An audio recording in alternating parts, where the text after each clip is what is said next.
Shaun Stevenson, North Harbour, Chiefs, Māori All Blacks. Welcome onto the show, mate. We were having a look at some of your stats for this season in the NPC, and it makes pretty impressive reading. Let me blow some smoke up your ass just for a second or two. First in carries, this is through the round robin, 130. Third in metres made, 103. Fifth in defenders beaten. You're in all of the top 10 stats in attack and your D stats as well at 88%.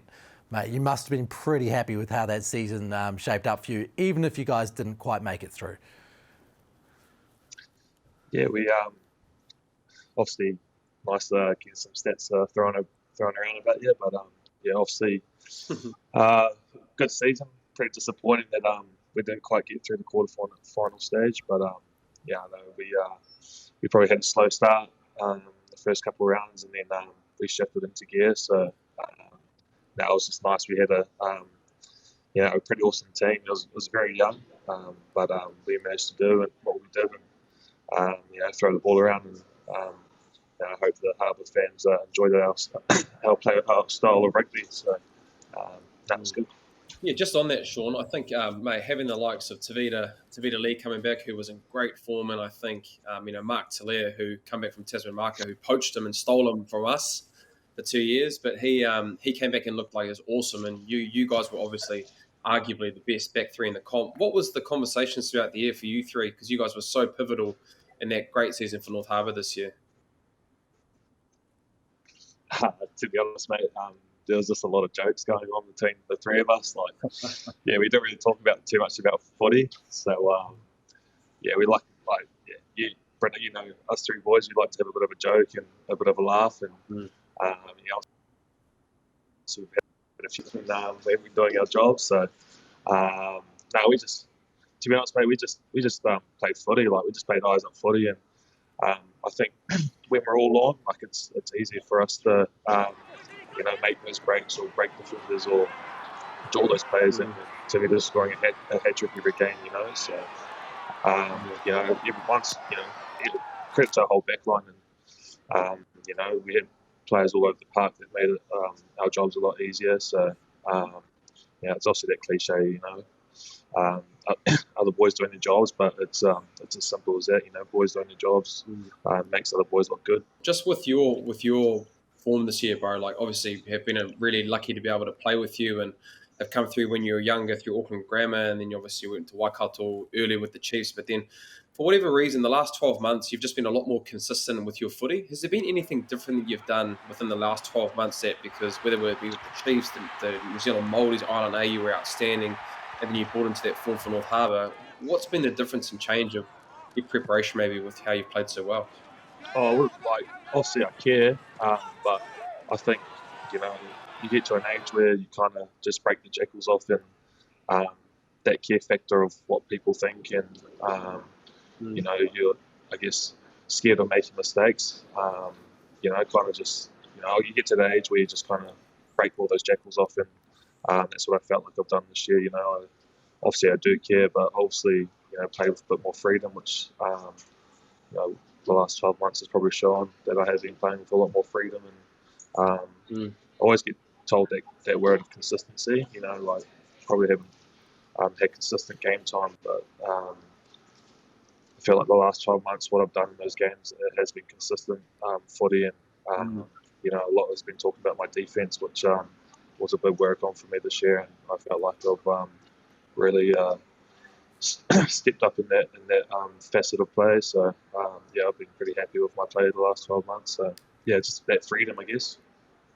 7 turnovers too, mate. That's almost matching your career tally, is it? Yeah, I'm not scared to tell the list how many jackals I've got this season. So I'll take those 7. You came into the Chiefs as an 18-year-old. You were a kid when you first started. You've been around for 7 years now in pro footy, and you're only 25. You must have learned some pretty serious lessons along the way, essentially having been thrown in the deep end. Was that a difficult process to get to where you are now from, being a high school kid playing Super Rugby, essentially? Yeah, I guess it was pretty daunting, but when I first went down there, I had a meeting with Dave Rennie and Andrew Strawbridge. Those are the guys that got me down there, and I probably didn't probably had the potential to, rip into it straight away. And um, I guess it comes back to Brenda's point about why I've been playing um, good footy the last 12 months. It's just been that freedom, I guess. I've always shown it in and out of games and stuff like that, but that consistency where it always comes about, coming from an 18-year-old, you had all the skills and stuff like that, but it was just that consistent game time, I guess, in terms of actually showing that. So, it was obviously daunting, but obviously you learn a lot in those. Well, it's coming up to my 8th or 9th season now, so still feel old, but still young at heart. Just on that as well, bro, because I think, look, your form's been outstanding. I think, you've been warranted selection, I think, arguably for the All Blacks or even the All Blacks 15 that's just been named. For a guy that's obviously been through your situation, obviously playing consistent footy and, not getting the rub of the green of being selected in those squads, what was your mindset when you missed out on that All Blacks 15, obviously with your form and how you're going? Were there any conversations from the All Black coaches or the coaches at the All Blacks 15 level around you're missing out on selection? Obviously was pretty gutted. There's I think a lot of other boys probably are in the reckoning to be in that team. And, I obviously gutted, but no, I didn't have any feedback or communication at all until I didn't make it. So I guess it was just one of those things where you could either dwell on it for a week or two and let it bring you down, or you just move on and have it in the back of your head in terms of what's the next best thing for me. And I guess it's one of those things, bro. You've had that done to you before. You've been close to it and gone through it. So might have to come talk about how you handle it. Were you surprised? I guess a little bit, but that's what he. You're not the ones that are selecting the team and whatnot, and you just got to move on and like I said, just put your head down and get back into your work. Obviously, mate, we are big advocates for NRL in this podcast. We love the NRL. Jipper has his segments. He wants segments to obviously be about the NRL, and fortunately, there's been a lot of rumours around, whether it be with the Dolphins or other NRL teams, because you've got a great skill set to be able to fit into that. Are those rumours anything to be taken seriously, or is it a genuine option that you're thinking of possibly, seeing other options as well in another code? No, to be honest, mate, I've still got one more year with the Chiefs. At the moment I'm just focusing on that. So, that's all I can say at the moment. Do you actually see it as a viable option going into league once that contract finishes and actually having that as a genuine option post that 2023 with the last year with the Chiefs? Oh yeah, I think like you said, Brendan, I think there's about 24 of us boys at Chiefs this year that are playing the NRL fantasy. So it's one of those sports that you obviously would love to give a crack or have a crack at it. And I guess it is an option. After 2023, so we'll see. So I guess it's always been one of those things for me where, like you said, like my school said, I feel like would suit it in a way, and obviously playing touch and tag back in the school days, similar to that, and it's just one of those things that quite a few boys always want to give it a crack, but they talk about it but never do. So never say never.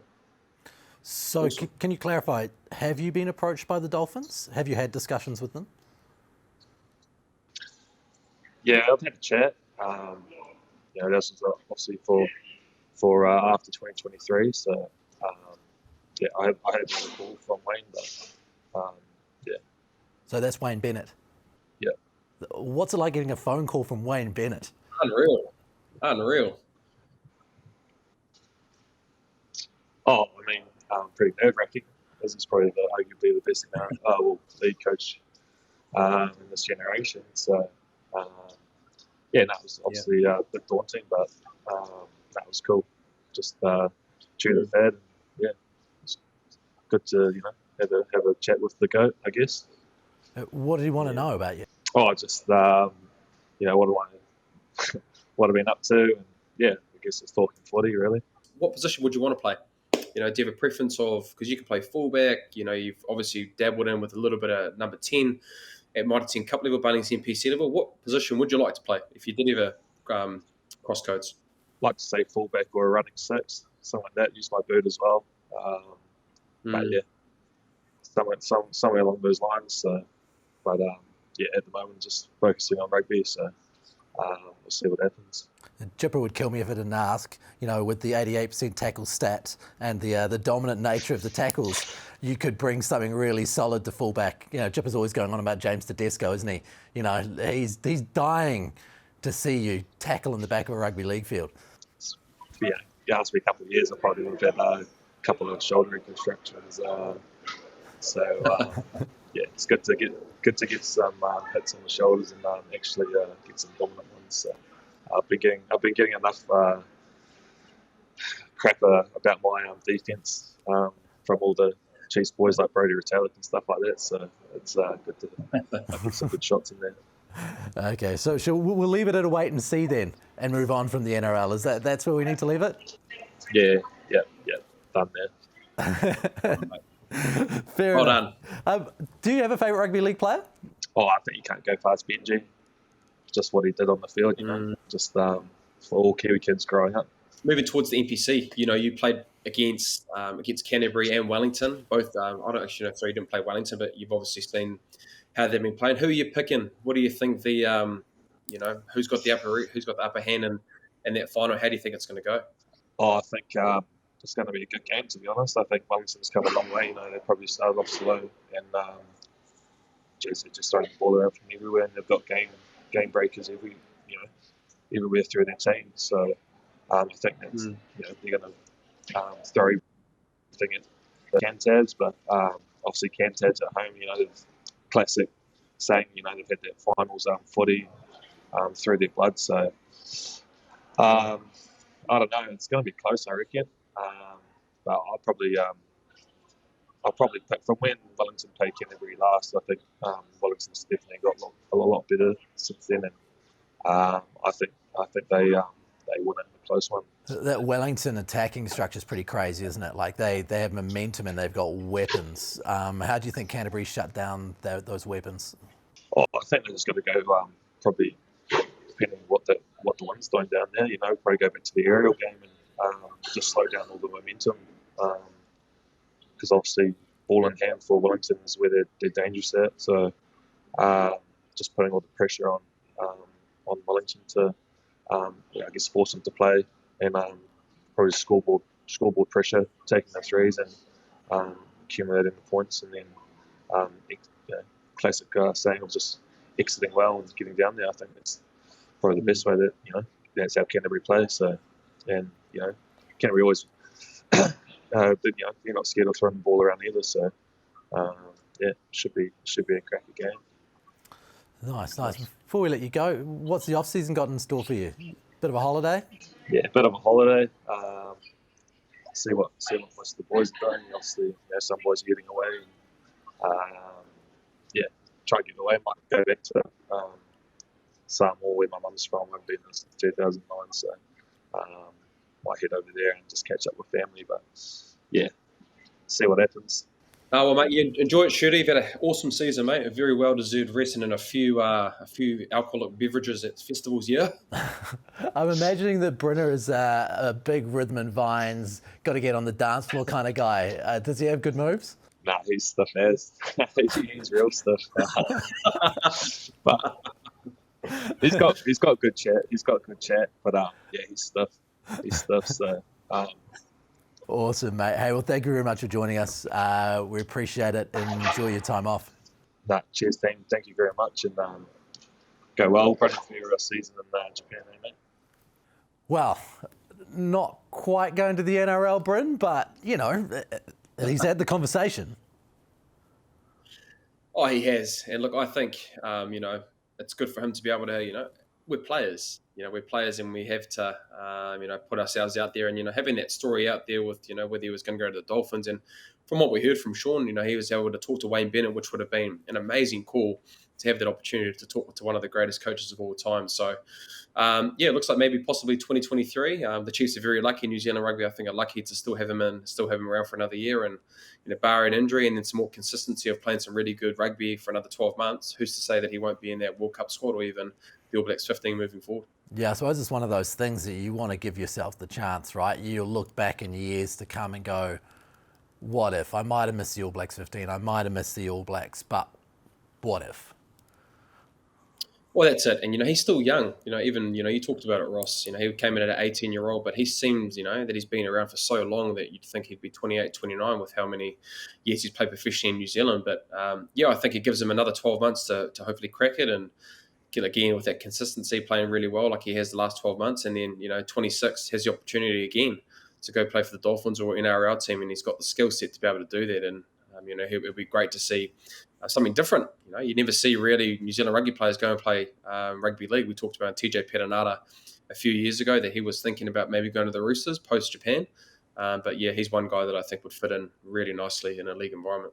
Yeah, it would be interesting to see what he'd get up to. I suppose he's bringing in the experience of being a pro footy player. So as we've seen with people like Roger Tuivasa-Sheck, you can adapt, because you've got that professional mindset and you know how to learn in a professional environment. There's not too dissimilar. Yeah, it is, and it is a different game, and I think there are difficult, the different physical requirements that you will need in fitness when it comes to rugby league. But look, what's to stop someone from a challenge and something different, and I can imagine the money would be enticing as well. I think they do earn a little bit more money over in the NRL, so what a great opportunity. He'd still be 26 if he'd been over there, signed a 1-year deal, came back, didn't work out. The experience of playing NRL environment, and then coming back to play rugby and possibly even going to Japan or overseas or trying to come back to New Zealand, play some rugby in New Zealand. We'll wait and see. The story will be around next year. We'll wait until contract time. That's it, man. We tried, Ross, but no, he was very well. He got some good PR lessons from the Chiefs. Yeah, so he definitely did. Well. He left a few through to the keeper. He dead batted a couple. But yeah, fair enough. Hey, mate, well, thank you very much again for today. I'll see you again next week. We can talk a little bit about what happened in the NPC final, obviously the Women's World Cup, and look forward to the All Blacks and All Blacks 15 tours that are coming up. So cheers, mate. Go well. We'll see you then. Thank you very much. Arigato gozaimasu. And thank you very much for catching us once again on the Aotearoa Rugby Pod. Remember, do not miss the NPC final this weekend. Canterbury versus Wellington. It should be an absolute ripper. Mā te wā.